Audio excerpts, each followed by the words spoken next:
Hello class, जैसे कि आप सबको पता है आपके बोर्ड्स आने वाले हैं जो फरवरी मार्च में स्टार्ट हो जाएंगे। मोस्ट प्रोबेबली फरवरी के एंड में या मार्च की स्टार्टिंग में आपके बोर्ड स्टार्ट हो जाएंगे।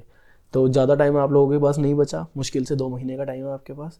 तो जिन बच्चों की तैयारी हो गई है बहुत अच्छी बात है, और जिन बच्चों की तैयारी अभी कम है या जो बच्चे अभी कुछ चैप्टर्स को सिर्फ सीख ही रहे हैं, समझ ही रहे हैं, उन बच्चों के लिए हमने एक नई सीरीज़ निकाली है। इस सीरीज़ के अंदर हम हर चैप्टर के इंपॉर्टेंट क्वेश्चंस को डिस्कस करेंगे।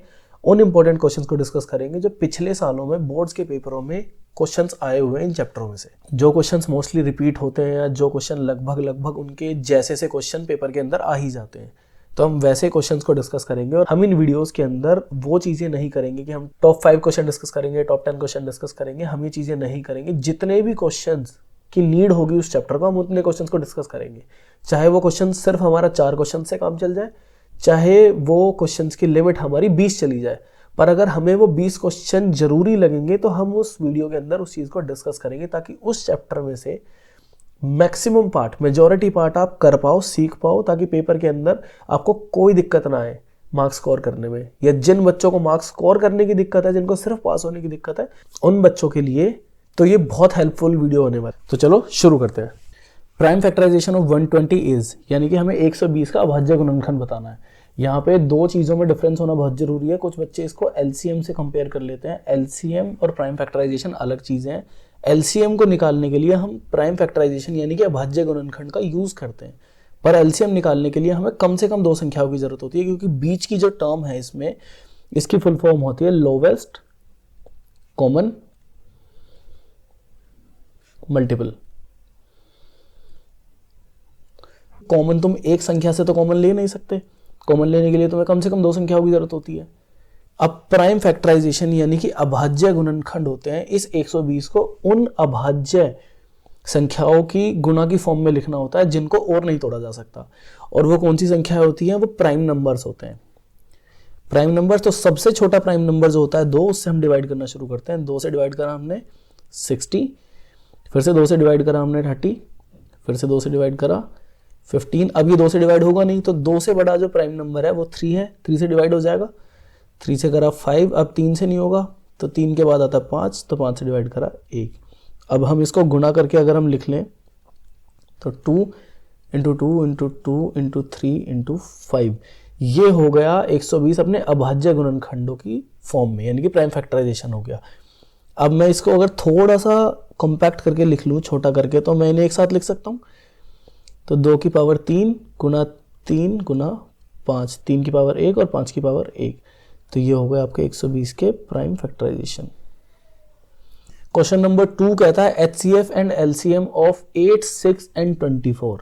एचसीएफ और एलसीएम निकालने का तरीका समझते हैं, और बिल्कुल बेसिक तरीके से समझेंगे, जिससे तुम्हें याद करने में, समझने में आसानी हो। तो अभी हमने इससे पहले वाले क्वेश्चन में क्या देखा था? प्राइम फैक्टराइजेशन यानी कि गुणनखंड। तो हम तीनों का गुणनखंड कर लेते हैं, यानी कि हम 8 का, 16 का और 24 का अभाज्य गुणनखंड यानी कि प्राइम फैक्टराइजेशन कर लेते हैं। तो हम सबको इसके प्राइम फैक्टर्स की फॉर्म में लिख लेते हैं। 8 बराबर हो गया 2 इंटू 2 इंटू 2, ये हो गया 2 की पावर 3। 16 का लिख लिया हमने 2 इंटू 2 इंटू 2 इंटू 2, ये हो गया हमारे पास 2 की पावर 4। 24 का हो गया हमारे पास 2 इंटू 2 इंटू 2 इंटू 3, यानी कि 2 की पावर 3 इंटू में 3 की पावर 1। अब तुम्हें याद ये रखना है कि HCF का मतलब होता है हाईएस्ट कॉमन फैक्टर। अब इसमें हाईएस्ट लिखा है तो तुम्हें सबसे छोटी संख्या उठानी है, और इसमें लोवेस्ट लिखा है तो इसमें तुम्हें सबसे बड़ी संख्या उठानी है। तो HCF के अंदर हाईएस्ट लिखा है तो छोटी संख्या है। अब यहाँ पे क्या क्या चीजें हैं? हमारे पास 2 है और 3 है, ठीक है। तो हाईएस्ट कॉमन का मतलब है वो चीजें सबके पास होनी चाहिए, मतलब 2 जो है वो सबके पास होना चाहिए। तो 2 की छोटी संख्या कितनी है? 3 पावर बड़ी या 4 पावर बड़ी? 3 बड़ी है, तो 2 की पावर 3 हम ले लेते हैं। और जहां पे 3 की कोई पावर नहीं है उसे हम 3 की पावर 0 लिख सकते हैं, जिसका वैल्यू 1 होती है, ठीक है, दोनों में ही। तो 3 की पावर 0 बड़ी है, 1 बड़ी, 3 की पावर 1 बड़ी है, तो हमें हाईएस्ट वाले केस में छोटी संख्या चाहिए, तो 3 की पावर 0। तो ये इसका HCF आ गया 2 की पावर 3 यानी कि 8। तो HCF है हमारे पास 8। एलसीएम में हमें लोवेस्ट है, तो लोवेस्ट में हमें बड़ी पावर चाहिए। अब 2 की पावर 3 है और 4 है हमारे पास, तो 2 की पावर 4 बड़ी है तो हम यहाँ 2 की पावर 4 लिख लेते हैं, और 3 की पावर 1 बड़ी है तो हम यहाँ पे 3 की पावर 1 लिख लेते हैं। 16 गुना 3 बराबर 48। तो एलसीएम आ गया हमारा यहाँ पे 48। इससे पहले वाले क्वेश्चन में हमने देखा था एचसीएफ और एलसीएम निकाला था हमने नंबर्स के केस में। अगर मैं नंबर्स को रिप्लेस कर दूं इन वेरिएबल्स के साथ, ठीक है, इन चरों के साथ, चर वो चीजें होती हैं, वेरिएबल्स वो चीजें होती हैं जिनका मान या वैल्यू तुम्हें नहीं पता। अब यहाँ पे एक्स स्क्वायर और वाई का क्यूब, ठीक है, पहली संख्या, और दूसरी संख्या है हमारे पास एक्स का क्यूब और वाई, ये जिनके बीच में कोई साइन नहीं होता उनके बीच में गुणा होती है। तो अब हमें एचसीएफ निकालना है इसका और एलसीएम निकालना है। एचसीएफ के केस में हमने छोटी पावर ली थी, तो एक्स की छोटी पावर 2 है तो एक्स स्क्वायर, और वाई की छोटी पावर 1 है तो वाई, और एलसीएम के केस में हमने बड़ी पावर ली थी, तो एक्स की पावर 3 बड़ी है इन दोनों में और वाई की पावर 3 इन दोनों में बड़ी है। तो इसका एचसीएफ हो गया x square y, C option ठीक है, और एलसीएम हो गया इसका एक्स की पावर 3 वाई की power 3। Prove that root 2 is irrational, दर्शाइए कि रूट 2 एक अपरिमेय संख्या है। अपरिमेय संख्या प्रूव करने के लिए तुम्हें इसे ये प्रूव करना पड़ेगा कि ये एक परिमेय संख्या नहीं है। मान लेते हैं रूट 2 जो है वो एक परिमेय संख्या यानी कि रेशनल नंबर है, तो रेशनल नंबर को हम p बटे क्यू की फॉर्म में लिख सकते हैं। अब p बटे क्यू की फॉर्म में लिखने के बाद p और q जो है वो को प्राइम नंबर्स हैं, यानी कि सहभाज्य संख्या है। सहभाज्य संख्या वो संख्या होती है जो सिर्फ एक से डिवाइड होती है और उन दोनों के बीच में कुछ भी कॉमन नहीं होता। जैसे कि 2 और 3 हो गया, वो सिर्फ एक ही कॉमन है उनके अंदर, उसके अलावा उन दोनों के बीच में कुछ भी कॉमन नहीं होगा। रूट 2 बराबर p बटे में q, तो रूट 2 का स्क्वायर बराबर p स्क्वायर बटे में q स्क्वायर, दोनों तरफ का स्क्वायर कर लिया हमने, तो ये हो गया हमारे पास 2 बराबर में p स्क्वायर अपॉन में q स्क्वायर। p स्क्वायर बराबर 2q स्क्वायर, मतलब 2 जो है वो p स्क्वायर का मल्टीपल है, 2 उसका मल्टीपल है p स्क्वायर का, तो 2 जो है p का भी मल्टीपल होगा, मतलब कि 2 p का गुणांक है। तो अगर 2 जो है वो p का मल्टीपल है तो p बराबर में 2m लिख सकता हूँ। ये कोई भी संख्या होगी, m का कुछ भी मान हो सकता है, ठीक है, पर p का मान ऐसे ही कुछ आएगा। तो स्क्वायर कर दूं अगर मैं इसके दोनों तरफ, तो p स्क्वायर बराबर में 4m स्क्वायर हो जाएगा, और p स्क्वायर की इसी वैल्यू को मैं इक्वेशन नंबर 1 के अंदर पुट कर दूं, ठीक है। तो इस वैल्यू को उठा के हमने इस इक्वेशन के अंदर पुट कर दिया। p स्क्वायर की वैल्यू रख दी मैंने 4m स्क्वायर बराबर में 2q स्क्वायर, इसको मैंने इससे कट कर दिया, यहाँ पे आ गया 2, तो 2m स्क्वायर बराबर में q स्क्वायर हो गया। तो इससे एक और बात आ जाती है कि यहाँ पे जो है 2 is multiple of q square, तो 2 इज मल्टीपल ऑफ q, यानी कि 2 q का गुणांक है। अब 2 q का भी गुणांक है और 2 p का भी गुणांक है, तो ये स्टेटमेंट हमारे पास 4th हो गई। तो कथन 3 और 4 से, यानी कि फ्रॉम स्टेटमेंट 3 and 4, यानी कि कथन 3 और 4 से, यानी कि from statement 3 and 4, 2 is a multiple of p and q both, 2 p और q का गुणांक है। तो p and q are not coprime, p और q सह अभाज्य संख्या नहीं है, तो रूट 2 इज नॉट रेशनल, तो रूट 2 एक अपरिमेय संख्या है। सीधी सी बात है। दोनों स्टेटमेंट से क्या पता चलता है हमें? स्टेटमेंट 3 और 4 हमें ये बताती हैं कि 2 जो है वो p का भी मल्टीपल है, q का भी मल्टीपल है। अब दोनों का मल्टीपल हो गया तो ये स्टेटमेंट जब हमने स्टार्टिंग में ली थी कि p और q को प्राइम नंबर्स हैं रेशनल नंबर होने के लिए, वो स्टेटमेंट गलत होगी हमारे पास। तो p और q को प्राइम नंबर्स नहीं है, तो रूट 2 एक रेशनल नंबर नहीं है, वो इरेशनल है, यानी कि वो एक अपरिमेय संख्या है। शो दैट 9 की power n can not and with digit 0 for any natural number n, है कि 9 की पावर n जो है किसी भी प्राकृत संख्या के लिए अंक 0 पर समाप्त नहीं हो सकती। 0 पर समाप्त होने का सीधा सा मतलब है कि यानी कि वो नंबर कोई ऐसा दिखने वाला नंबर नहीं आएगा, 80 आ गया, 90 आ गया, 100 आ गया, मतलब जिसके लास्ट में जो यूनिट डिजिट है, इकाई अंक जो है वो 0 नहीं आएगा। तो हम 9 की पावर n जो है, इसमें n की वैल्यूज को पुट करके देखते हैं। 9 की वैल्यू 1 रख ली मैंने इसमें, मतलब n की वैल्यू 1 रखी मैंने इसमें, तो इसका मान 9 आ गया। और अगर मैं n की वैल्यू 2 रख दूं तो ये 81 हो गया। n की वैल्यू 3 रखने पे ये कितना हो गया? 729। और n की वैल्यू 4 रखने पे इसका आंसर आएगा 6561।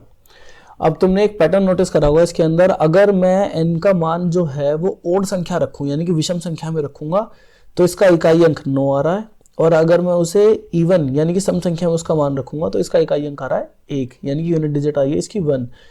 तो अगर जो n का वैल्यू ओड है इस केस में, तो जो यूनिट डिजिट इकाई अंक आ रहा है वो आ रहा है 9, और अगर वो इवन है यानी कि सम है तो सम के केस में वो आ रही है वैल्यू 1। तो किसी भी केस में इसका मान जो है इकाई अंक का वो 0 नहीं आएगा। So hence proved. Explain why 17 into 5 into 11 into 3 into 2 plus 2 into 11 is a composite number. स्पष्ट करना है कि ये एक मिश्रित संख्या क्यों है। दो तरह के नंबर्स होते हैं, prime numbers and composite number. Prime and composite. Prime numbers होते हैं हमारे अभाज्य संख्याएं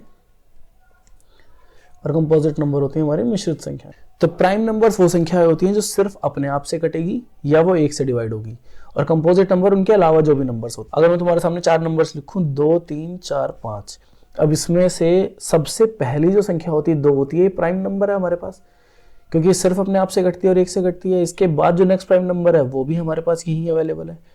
3 भी सिर्फ अपने आप से और 1 से कटता है, पर 4 जो है वो 1 से कटता है, 4 से कटता है और 2 से भी कटता है साथ साथ, इसलिए ये हो गया तुम्हारा कंपोजिट नंबर यानी कि मिश्रित संख्या। और 5 फिर से प्राइम नंबर आ गया तुम्हारे पास।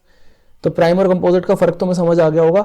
अब इसके अंदर हमें एक्सप्लेन करना है, तो यानी कि 17 इंटू में 5 into 11 into 3 into 2 plus 2 into में 11, ये हमें प्रूव करना है कि एक मिश्रित संख्या होगी। अगर मैं इन दोनों में से प्लस के इधर की संख्या ये रही और प्लस के इधर की संख्या ये रही, हम इनमें से कॉमन ले सकते हैं अगर हमारे पास कुछ सेम संख्या है तो। प्लस के इधर उधर की संख्या हो गई। अब हमारे पास 2 भी दोनों तरफ है और 11 भी दोनों तरफ है, तो मैं इन दोनों को ही कॉमन ले लेता हूं। 2 गुना 11, उधर क्या बच जाएगा अंदर 17 गुना 5 गुना 3, जमा इधर क्या बच गया हमारे पास 1। अब एक चीज देखो, ये संख्या हमें प्रूफ करनी है कि ये कंपोजिट नंबर है या नहीं है। मिश्रित संख्या कौन सी हो जाएगी? जो अपने अलावा किसी भी एक संख्या से कट जाए, एक और अपने अलावा किसी भी एक संख्या से कट जाए। ये 2 से भी डिवाइड हो जाएगा और ये 11 से भी डिवाइड हो जाएगा, इसलिए ये कंपोजिट नंबर होगा। There is a circular path around a sports field. Sonia takes 18 minutes to drive one round of field while Ravi takes 12 minutes for same time. Suppose they both start at same point at same time and go in the same direction. After how many minutes will they meet again in the starting point? ये तुम्हारे सामने आ गई word problem. ये वो question है जो paper में कई बार रिपीट हुआ है, और एक वर्ड प्रॉब्लम का क्वेश्चन तुम्हारे सामने इस चैप्टर में से आ सकता है पेपर के अंदर। तो कुछ क्वेश्चन रटे रटाए हैं इसके अंदर, जिनको तुम समझ लोगे तो सारी चीजें समझ आ जाएंगी। अब इन क्वेश्चनों के अंदर या तो तुम्हें एचसीएफ निकालना होगा या एलसीएम निकालना होगा। वो तुम्हें 2-3 क्वेश्चंस करने के बाद अपने आप समझ आ जाएगा कि इस क्वेश्चन के अंदर तुम्हें करना क्या है, पर वो 2-3 क्वेश्चन तुम्हें ढंग से समझने पड़ेंगे। और ये जो क्वेश्चंस मैंने तुम्हें इस वीडियो के अंदर कराए हैं, ये वो क्वेश्चंस हैं जो मोस्टली तुम्हारे एग्जाम पेपर में, बोर्ड के एग्जाम में रिपीट होते हैं। तो तुम सिर्फ इन्हें भी कर लोगे तो तुम इस चैप्टर में से बहुत सारी चीजें करके जा रहे हो।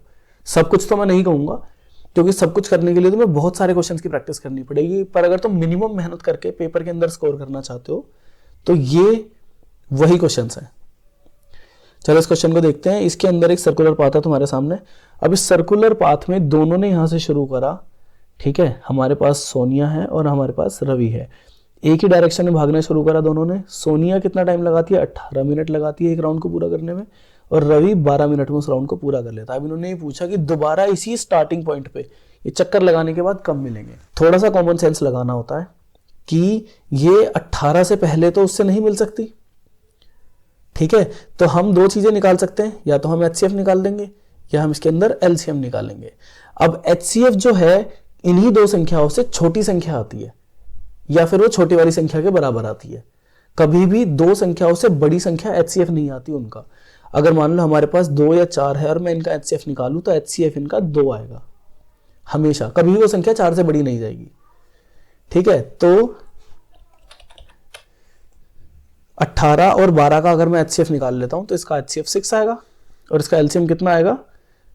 18 एंड 12 का अगर मुझे एलसीएम निकालना पड़े तो एलसीएम आ गया ये इसका, यानी कि 2 इंटू 2 इंटू 3 इंटू 3, यानी कि 36।